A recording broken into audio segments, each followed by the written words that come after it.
जैसा कि आप लोग जानते हैं कि 3 महीने के बाद चुनाव हो जाएगा और पहली बार यहाँ चुनाव आयोग ने मतलब जब बचा है, जब चुनाव प्रक्रिया शुरू होनी है, तब इन्होंने मतदाता सूची में सुधार करने का अपना मुहिम चलाया।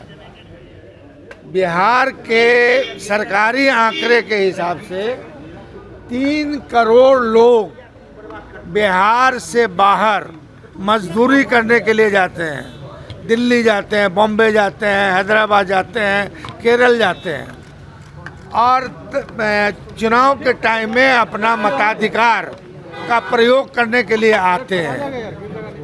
तो अब आप बताइए कि जो अनपढ़ है और जो बेचारा गरीब जो है चला गया मजदूरी करने के लिए, उसके लिए चुनाव आयोग ने क्या व्यवस्था की। दूसरी बात, जब चुनाव आयोग को ये करना था तो इतने दिन से क्यों सोई हुई थी। 6 महीना 1 साल पहले इसका पुनरीक्षण कराते, जो गलती थी उसकी सुधार कराते। मगर ये पुनरीक्षण बहाना है। गरीब, गुरबा, मजदूर, अल्पसंख्यक का जो है वोट से, मतदाता सूची से हटाना मकसद है। और आप देखते होंगे कि एक सांप्रदायिक पार्टी जो सरकार में है वो कह रही है कि साहब बांग्लादेश से लोग आ गया है, फलाने से आ गया है, फलाने से आ गया है। तो अगर थोड़े देर के लिए आ गया है, अगर आ गया है कोई, तो ये भारत सरकार का फेल्योर है। हमारा सीमा सुरक्षा बल जो है कहाँ था।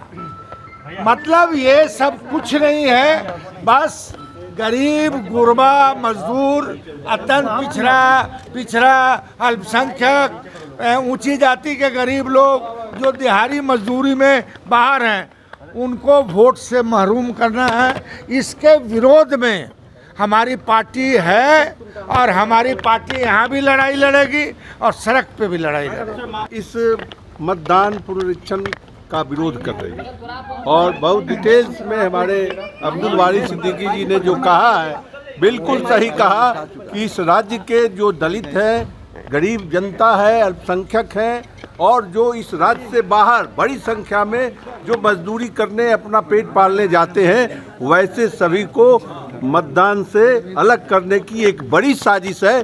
चूँकि अब 3 महीना बचा है चुनाव में और इस क्रम में यह पुनरीक्षण, यह इतिहास ही है कि कभी ऐसा पुनरीक्षण नहीं होता है।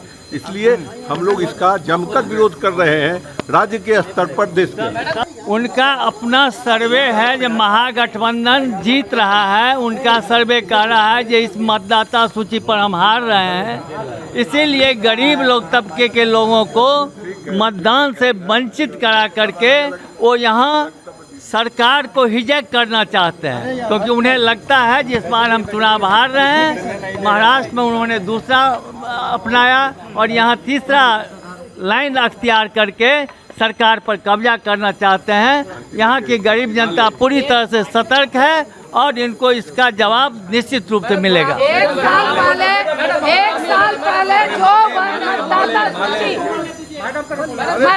साल पहले जो मतदाता सूची वैध था, आज वो अवैध कैसे हो गया।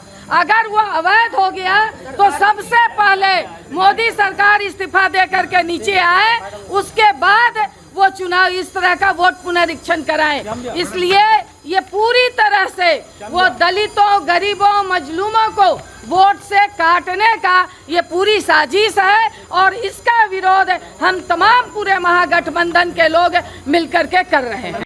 अगर आप ये वीडियो YouTube पर देख रहे हैं तो हमारे चैनल को सब्सक्राइब कर बेल आइकन दबाएं और Facebook पर देख रहे हैं तो हमारे पेज को लाइक करें।